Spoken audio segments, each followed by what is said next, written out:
Hello everyone, this is Wayne Smith. I'm going to show you how I build an igloo with the Icebox tool. There I am assembling it together, checking the size. And as you can see, the form is tilted as I build the first row there. And that's actually very important to be able to get the proper angle on the first row so that all the other rows, the blocks of rows, will line up properly.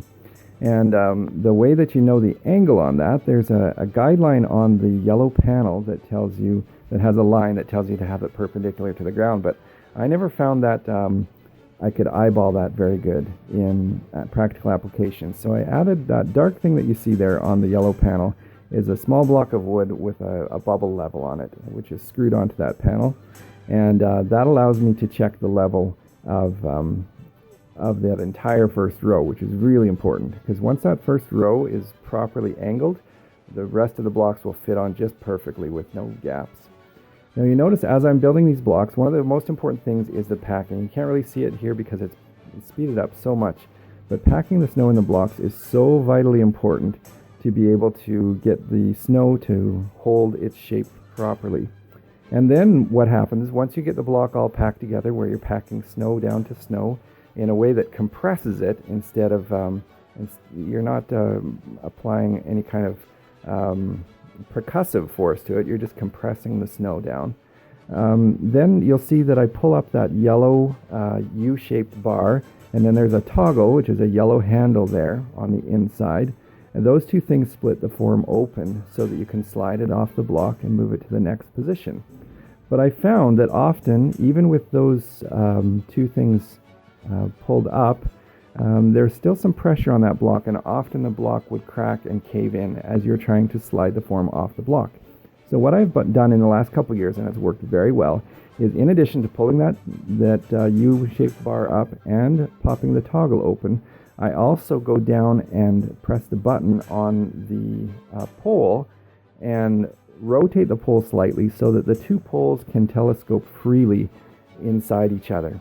And with those three things happening, I can slide the form off the block without putting any pressure on the block that I just made and move it to the next position.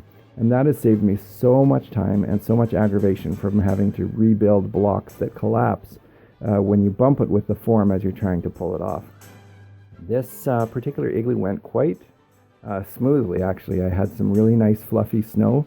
It was really cold, it was minus 25, but the snow conditions were great. They was able to pack the snow and compress it very well, and so that things held.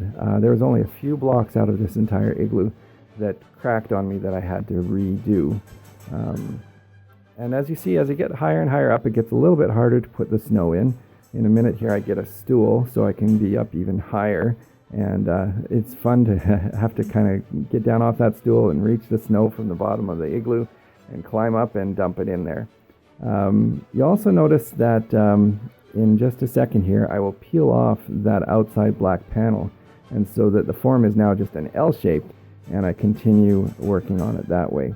I failed to mention here that the pole has several different notches in it that are numbered rows. So when you're doing a particular row, you just have the pole extended to that length, and it's calculated very accurately to give you this perfect cantilever shape.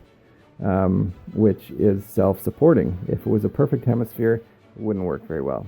So there I am climbing up on a ladder to do the top part, which works really well until you go too high on the ladder, which I just did.